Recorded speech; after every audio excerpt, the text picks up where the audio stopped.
नमस्कार, PTC news देखिए सभी दर्शकों का स्वागत है। मैं सुमन कश्यप आपके साथ प्रदेश की तमाम बड़ी खबरों से आपको रूबरू करवाएंगे। बुलेटिन की शुरुआत करेंगे, लेकिन पहले नजर डालते हैं हेडलाइंस पर। रेवाड़ी में नवनिर्मित जेल भवन का उद्घाटन, सीएम ने दी 288 करोड़ रुपए की परियोजनाओं की सौगात। मुख्यमंत्री नारायण सिंह ने कहा कि पीएम मोदी के नेतृत्व में आतंकवाद पर गहरी चोट की है। कहा पाकिस्तान को हमारे सैनिकों ने मुंहतोड़ जवाब दिया। कंवरपाल गुर्जर ने हरियाणा कांग्रेस के संगठन को लेकर चुटकी ली। कहा कांग्रेस के संगठन बनने के लक्षण नहीं दिखाई देते। कांग्रेस के संगठन को लेकर हमारी शुभकामनाएं। पंचायत उपचुनाव के सरपंची की चौधर को लेकर ग्रामीण बोले। कहा सरपंच अच्छा आचरण, गांव का विकास करने वाला होना चाहिए। गांव के विकास के लिए वोट डालने पहुंचे लोग। Shaheed Hasan Khan government medical college में सुविधाओं का अभाव, सुविधाओं के अभाव को दूर करने के लिए समाज सेवियों की बैठक। गवर्नमेंट मेडिकल कॉलेज में दवाइयों से लेकर पेयजल तक की समस्या।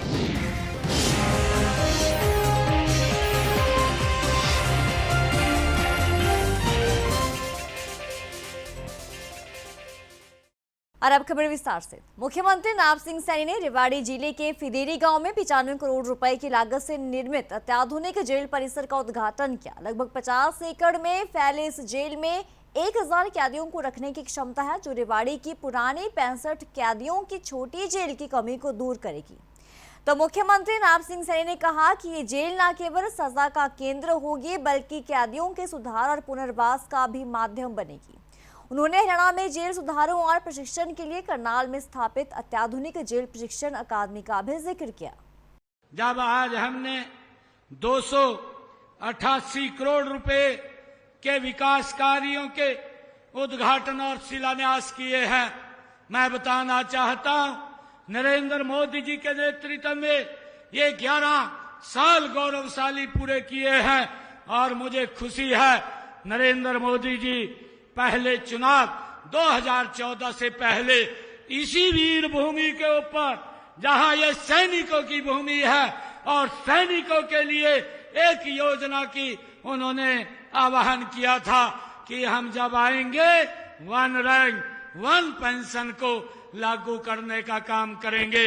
आप सबने अपना भरपूर आशीर्वाद उस भारत मां के लाल नरेंद्र मोदी को दिया और मुझे खुशी है 2014 से लेकर के रेवाड़ी विधानसभा के अंदर, मैं जिले की बात नहीं कर रहा, मैं रेवाड़ी विधानसभा की बात कर रहा हूं कि इस क्षेत्र के अंदर हमने 2014 से लेकर के आज 2025 1916 करोड़ रुपए के विकास कार्य नॉन स्टॉप कराए हैं। मुख्यमंत्री नारायण सिंह सैनी ने यह भी कहा कि इन 11 सालों में हमने ऐसे भारत का उदय देखा है जो अपनी प्राचीन विरासत पर गर्व करता है। सीएम ने आगे ये कहा कि पीएम मोदी के नेतृत्व में आतंकवाद पर गहरी चोट की है, पाकिस्तान को मुंहतोड़ जवाब दिया है। पहलगाम की बात हो या फिर पुलवामा की, पाकिस्तान को ठोस जवाब दिया गया है। सुनिए क्या कुछ कहा। पहलगाम की घटना की बात हो और चाहे पुलवामा की घटना की बात हो, पुलवामा में जब ये घटनाक्रम हुआ तो हमारे जांबाज सैनिकों ने एयर स्ट्राइक करके पाकिस्तान की भूमि के ऊपर उनका जाकर के जवाब देने का काम किया। और जब ये पुलवामा की घटना हुई तो ऑपरेशन सिंदूर लॉन्च करके आदरणीय प्रधानमंत्री जी ने, जहां से आतंकवाद पनपता था, जहां से आतंकवाद जन्म लेता था, उस भूमि को मट्टी में मिलाने का पाकिस्तान के अंदर जाकर के काम किया है। भाइयों, आज ये ऐसा भारत है जो एक सशक्त और मजबूत भारत हम सबको मिला है। मुझे ये खुशी है कि माननीय प्रधानमंत्री जी ने देश में कई ऐतिहासिक निर्णय लिए हैं। आज मुझे खुशी है कि उनके ही नेतृत्व में कश्मीर से लेकर के कन्याकुमारी तक अखंड भारत का ये सपना साकार हुआ है। रेवाड़ी में मुख्यमंत्री नारायण सिंह सैनी ने यह कहा कि पीएम मोदी के नेतृत्व में भारत आगे बढ़ रहा है और जो कहा है वो करेंगे। हमारी नीति, नियत और नेतृत्व तीनों स्पष्ट हैं। सीएम ने कहा कि संकल्प पत्र में जो भी वादे किए हैं वो सभी वादे पूरे किए जाएंगे। आगे कहा कि संकल्प पत्र में 217 वादों में से 28 वादों को पूरा किया जा चुका है और 90 वादे इसी वर्ष के अंदर पूरे किए जाएंगे। हम देखते हैं कि माननीय प्रधानमंत्री श्री नरेंद्र मोदी जी के नेतृत्व में बढ़ रहे जो नेतृत्व में भारत आगे बढ़ रहा है, उन्होंने जो कहा है वो करेंगे। हमारी नीति, नियत और नेतृत्व ये तीनों स्पष्ट हैं। मैंने चुनाव के समय में भी ये कहा था कि हमारे संकल्प पत्र में केवल घोषणाएं नहीं बल्कि ये एक भगवान का रूप है जो जनता को हमने आशीर्वाद के रूप में दिया है और ये हमारा वचन है कि हम इसको पूरा करेंगे। मुझे खुशी है कि हमने अपने संकल्प पत्र के 217 वायदे में से 28 वायदों को हमने पूरा कर दिया है और 90 वायदे इस वर्ष के अंदर पूरे हो जाएंगे। उनको प्रगति से काम चल रहा है। मुझे ये भी खुशी है कि हमने अपने संकल्प पत्र में जो रेवाड़ी के लिए 2 संकल्प लिए हैं।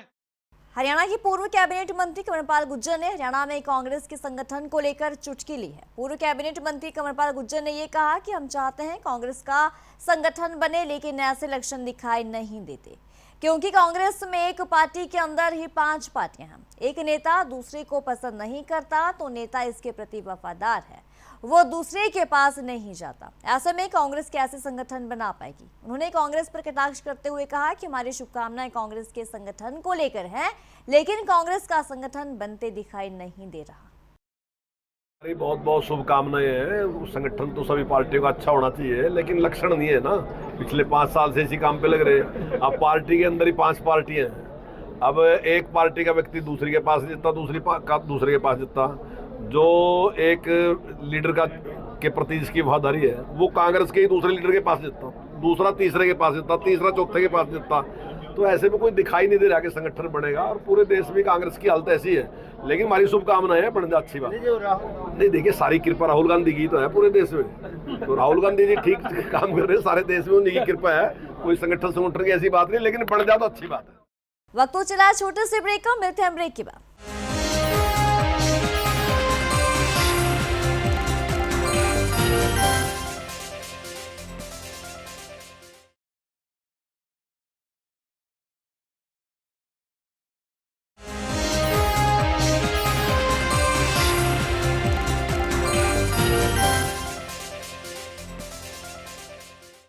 ब्रेक के बाद स्वागत है आपका। बढ़ते हैं खबरों की तरफ। तो पंचायत उपचुनाव के सरपंची की चौधर को लेकर हमने ग्रामीणों से बातचीत के दौरान ग्रामीणों ने कहा कि गांव का सरपंच अच्छा आचरण और गांव का विकास करने वाला होना चाहिए, ग्रामीणों की समस्याओं का निपटारा करने वाला होना चाहिए, जन समस्याओं का समाधान हो। महिलाएं बिजली पानी की किल्लत से निजात पाने के लिए वोटिंग करना है। चरखी दादरी में आज 5 गांव में उपचुनाव सरपंची की चौधर को लेकर हो रहा है।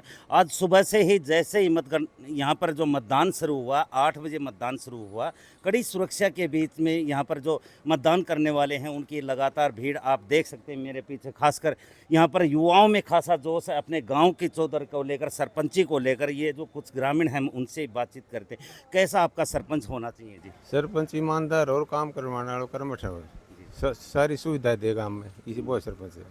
तो कैसा आप में जोश यहाँ पर दिखाई दे रहा है? बहुत बढ़िया जोश है। पीने के पानी की सबसे बड़ी समस्या है, उसका समाधान होना चाहिए। जी जी, आप क्या कहेंगे जी? अच्छा सरपंच होना चाहिए, ईमानदार सरपंच बनाना चाहिए, काम करवाएगा हमको। खासकर युवाओं में खासा जोश है गांव के सरपंची को लेकर। यहाँ पर कैसा सरपंच होना चाहिए, कैसा यहाँ पर युवाओं में जोश है? देखो जी, बहुत अच्छा जोश है। जो ईमानदारी से काम करेगा वही सरपंच बनाएंगे। क्योंकि सरपंच पहले भी गांव में बने हैं, तो इस बार की किस तरह की सोच होनी चाहिए, कैसा सरपंच होना चाहिए? देखो जी, उसका आचरण बिल्कुल गांव में अच्छा होना चाहिए, करैक्टर में अच्छा होना चाहिए, शराब मांस जुआ और ऐसी उसमें लत नहीं होनी चाहिए, इसलिए हम उसी को। तो गांव की समस्या दूर करने वाला होना चाहिए क्या? जी हाँ, गांव की समस्या दूर करने वाला होना चाहिए। चरखी दादरी के 26 गांव में पंचायत उपचुनाव में से 5 गांव में सरपंच की चौधर और बाकी गांव में पंच के लिए सुबह 8 बजे से वोटिंग चल रही है, जो शाम 6 बजे तक चलेगी और थोड़ी देर में वोटिंग जो है वो थम जाएगी। बाद में मौके पर ही मतगणना होगी और चुनाव नतीजों की घोषणा की जाएगी। चुनाव को शांतिपूर्ण संपन्न करवाने के लिए प्रशासन ने पुख्ता प्रबंध किए हैं और सुरक्षा प्रबंधों के बीच मतदान हो रहा है। जो गांव का विकास करे ऐसा होना चाहिए। और क्या देखते हैं अभी जो गांव के विकास का सबसे पहले तो ये सड़कें देखो कितनी गंदी है, कीचड़ कीचड़ है, पैदल तो चला ही नहीं जाता यहाँ पे। अभी गाड़ी में लेके आए हैं, नहीं तो मैं तो आती भी नहीं वोट डालने। पहले तो ये हाँ, पानी की भी बहुत समस्या है। तो देखो कुछ कराएंगे तो सरपंच अच्छा होना चाहिए जो काम कराए। तो बदलाव तो होना ही चाहिए, दिख नहीं रहा सड़कें कैसे टूटी फूटी पड़ी हैं। गाँव कल्याणा में सरपंच जी का इलेक्शन है और 2 कैंडिडेट इसमें खड़े हैं। पुख्ता पूरे प्रबंध किए गए हैं। पुलिस बल मुस्तैदी से अपनी ड्यूटी कर रही है और लोग भी शांत स्वभाव से अपने वोट गिरते हैं, निकल जा रहे हैं। माहौल शांतिपूर्वक है और तकरीबन 50% वोट पोल हो चुकी हैं और शाम तक तकरीबन 3200 पोल होनी है। उसमें तो शायद 28 या 3000 के करीब पोल हो जाएंगी। तो पुख्ता सब प्रबंध तो पुलिस के आप देख ही रहे हो, काफ़ी तादाद में पुलिस प्रबंध किए गए हैं। चारों साइडों में पुलिस के प्रबंध हैं और हर बूथ पर अलग अलग ड्यूटियाँ लगाई गई हैं।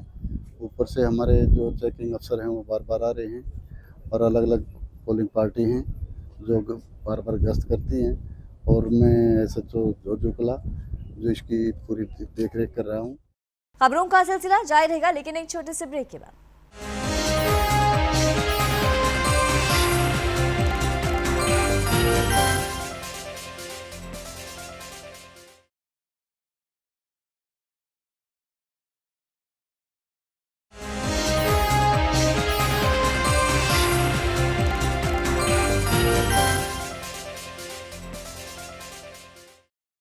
ब्रेक के बाद स्वागत है आपका। बढ़ते हैं खबरों की तरफ। हरियाणा के नूंह जिले में वर्ष 2012 में पूर्व की कांग्रेस सरकार के द्वारा गवर्नमेंट मेडिकल कॉलेज शुरू किया गया था ताकि मेवात के लोगों को इलाज की सुविधा मिल सके। Shaheed Hasan Khan government medical college को शुरू हुए 15 साल के करीब का समय हो चुका है, लेकिन लोगों को जो सुविधाएं मिलनी चाहिए थी वो सुविधाएं नहीं मिल पा रही हैं और उन्हीं सभी समस्याओं को लेकर जिले में समाज सेवियों ने शहीद हसन खान मेडिकल कॉलेज बचाओ संघर्ष समिति के बैनर तले एक बैठक की। बैठक में जिले के सभी समाज सेवियों ने मेडिकल कॉलेज की खामियों को लेकर चर्चा की और मेडिकल कॉलेज में सभी सुविधाएं कैसे मिले इसको लेकर विचार विमर्श भी किया। कहना चाहता हूं कि जब मैं एक आम मेवाती हूं, हम गरीब लोग हैं यहाँ, जब हमारे लिए सरकार ने मेडिकल कॉलेज और मांडीखेड़ा हॉस्पिटल बनाई हैं तो उनको कम से कम इनमें दवाइयाँ, डॉक्टर और साफ़ सफाई का तो ख्याल रखना चाहिए। हमारे यहाँ जब कोई अगर पेशेंट एक्सीडेंट हो जाता है और अगर वो मांडीखेड़ा हॉस्पिटल ले जाया गया तो उसको हायर सेंटर के लिए रेफ़र कर दिया जाता है। यहाँ फिर नल्हड़ आ जाता है, नल्हड़ से फिर उसको दिल्ली के लिए या रोहतक के लिए रेफ़र कर दिया जाता है। अगर इतनी बड़ी बिल्डिंगें बनाई हैं, इनमें सुविधा क्यों नहीं है? अगर ये सुविधा इनमें नहीं है तो फिर ये हॉस्पिटल बंद करने के कगार पे है सरकार हमारे साथ दोगला व्यवहार कर रही है, प्रशासन हमारे साथ सही सलूक नहीं कर रहा है। ये जो संघर्ष समिति बनाई है, जो तमाम मेवाती जो संगठन है समाज के, उनका समूह है और ये एक मुशावरत मीटिंग है। इस मीटिंग में आज ये निर्णय लिया गया है कि हम अभी कल डीसी साहब को, जो नूंह के डीसी हैं, और कॉलेज का जो डायरेक्टर हैं उनको ज्ञापन देंगे और अगले 15 दिन का टाइम हम उनको देंगे। 15 दिन में वो जो अनियमितताएँ हैं, जो सुविधाएं लोगों को मिलनी चाहिए वो नहीं मिल पा रही है, उनको वो दुरुस्त करें और लोगों को सुविधाएं उपलब्ध कराएं, ये ज्ञापन देंगे। और उसके बाद में हम इस बीच में 15 दिन के बीच में चाहे हमें स्वास्थ्य मंत्री से मिलना पड़े, मुख्यमंत्री जी से मिलना पड़े और वो कमेटी हमारी निर्धारित करेगी, मिलेंगे। और अगर ये जो अनियमितताएँ हैं, अल्ट्रासाउंड ना होना, दवाइयाँ ना मिलना, सारी दवाइयाँ बाहर से लिखना, एक्सरे ना होना, OPD में किसी भी बड़े डॉक्टर का ना बैठना, इमरजेंसी वार्ड में जो आपातकालीन विभाग है उसमें कोई सीनियर डॉक्टर ना बैठना, ये बहुत बड़ी समस्याएं हैं।